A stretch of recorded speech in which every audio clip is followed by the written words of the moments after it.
Anda masih bersama kami dalam Kominfo Newsroom.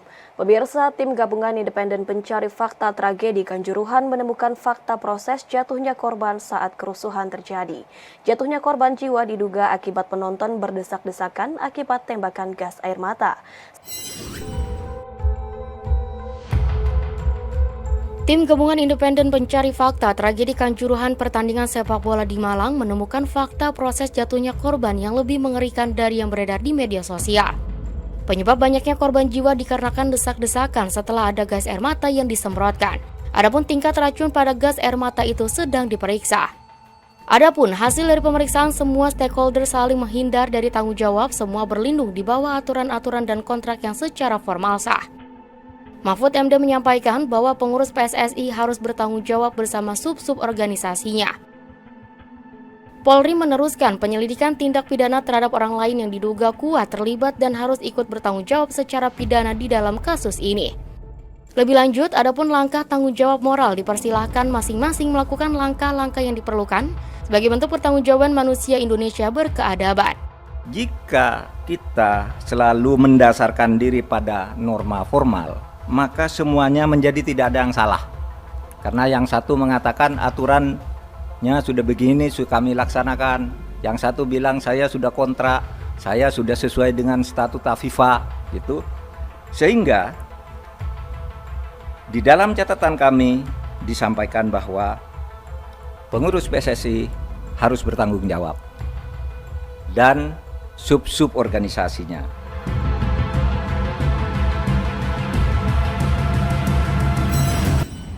Sementara itu pemirsa, pada sore tadi Presiden Joko Widodo memanggil para petinggi Mabes Polri, Kapolda dan Kapolresta di Istana Negara Jakarta. Dalam pertemuan ini Presiden beri arahan agar Kapolri Listio Sigit bergerak cepat mengembalikan marwah polisi yang kian menurun akibat rentetan kejadian Sambo dan Kanjuruhan.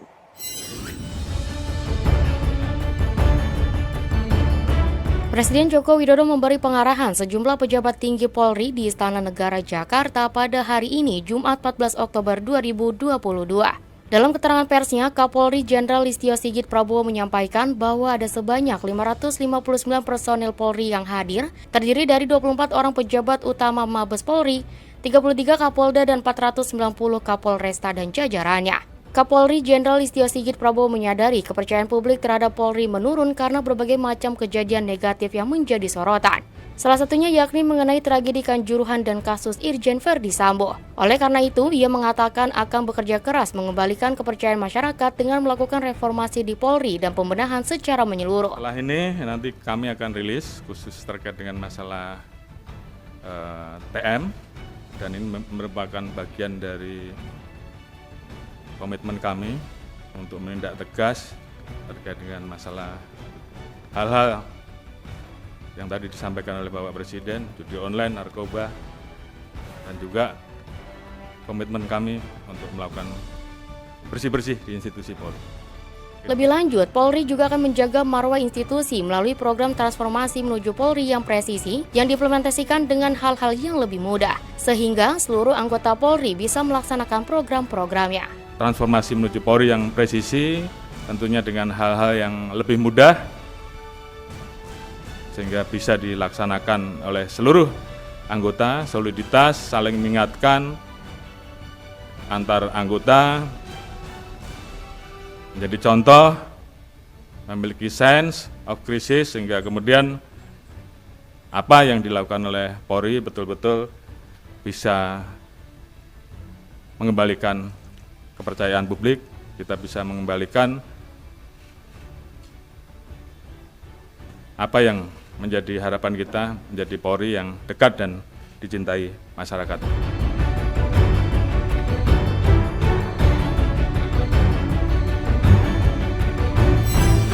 Menteri Komunikasi dan Informatika Johnny G. Plate menginstruksikan agar jajarannya berkolaborasi mempercepat realisasi anggaran sebagai salah satu upaya meningkatkan resiliensi dan akselerasi transformasi digital. Menurutnya pemerintah pusat dan daerah mengelola APBN dengan jumlah yang tidak sedikit, maka dari itu setiap komponen penyelenggara negara diminta untuk memperhatikan realisasi serapan anggaran.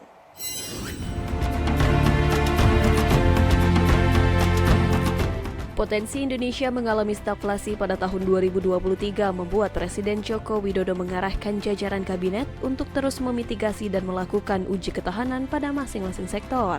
Oleh karena itu, Menteri Komunikasi dan Informatika Jody G. Plate dalam laman siaran pers kominfo.go.id menginstruksikan kepada sivitas Kementerian Kominfo agar berkolaborasi mempercepat realisasi anggaran sebagai salah satu upaya meningkatkan resiliensi dan akselerasi informasi digital. Menkominfo mendorong pemerintah pusat maupun daerah agar mengelola APBN dengan baik dengan tetap menjaga akuntabilitas serta memperhatikan realisasi setiap serapan anggaran yang dikeluarkan. Sementara itu, pemirsa, staf khusus dan juru bicara Kementerian Investasi Tina Talisa mengatakan dipercayanya Indonesia sebagai tuan rumah presidensi G20 membawa berkah hilirisasi industri pertambangan. Sejumlah ekspor hasil tambang naik hingga 2 kali lipat. Pemerintah Indonesia terus tingkatkan komitmen menjalankan hilirisasi pertambangan. Hal ini merupakan upaya pemerintah untuk memaksimalkan sumber daya alam serta menciptakan nilai tambah dari hasil pertambangan yang mendorong perekonomian Indonesia.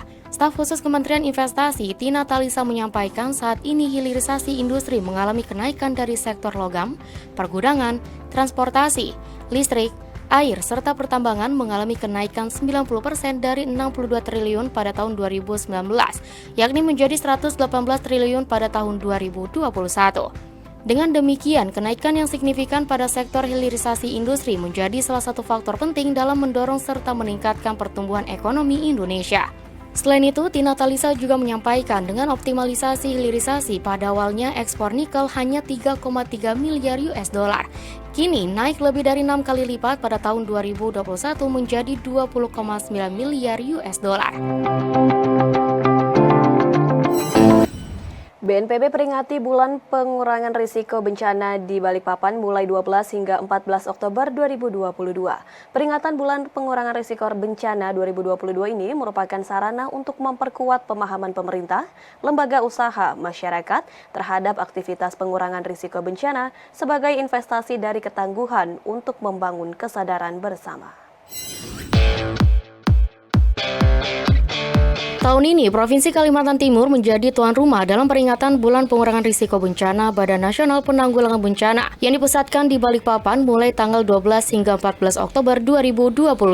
Peringatan Bulan Pengurangan Risiko Bencana 2022 ini merupakan sarana untuk memperkuat pemahaman pemerintah, lembaga usaha, masyarakat terhadap aktivitas pengurangan risiko bencana sebagai investasi dari ketangguhan untuk membangun kesadaran bersama dan mengembangkan jejaring antar pelaku PRB serta dapat dijadikan ajang pembelajaran bagi selaku PRB di seluruh Indonesia. Seluruh pegiat dan aktivis kebencanaan se-Indonesia hadir dalam acara ini mulai dari BNPB Pusat, BPD Kabupaten Kota, akademisi, dan relawan kebencanaan dengan jumlah peserta lebih dari 500 orang. Adapun agenda PRB yang dihelat tahun ini diisi dengan kegiatan pameran, seminar penanaman bibit pohon, pelatihan penanggulangan bencana, bakti sosial, dan kunjungan lapangan.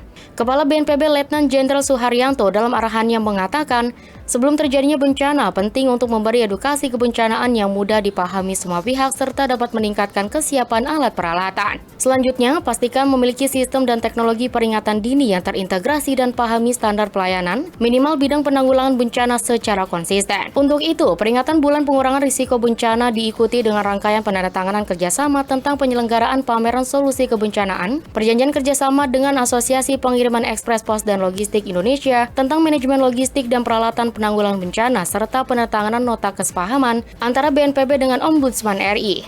Justru sebelum terjadinya bencana ini, BPBD bisa menyiapkan apa-apa yang dibutuhkan untuk menghadapi bencana berikutnya. Jangan sampai begitu kejadian baru tergesa-gesa, tergopoh-gopoh, tidak siap.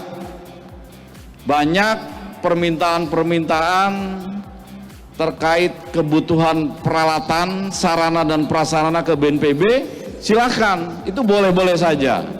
Tetapi harus dilihat dengan kegunaan di wilayahnya masing-masing terkait bencana. Pemirsa, usai jeda kami akan kembali dengan dialog transformasi publik dipercantik tapi kurang dilirik bersama rekan kami Mona Azarenisak usai jeda.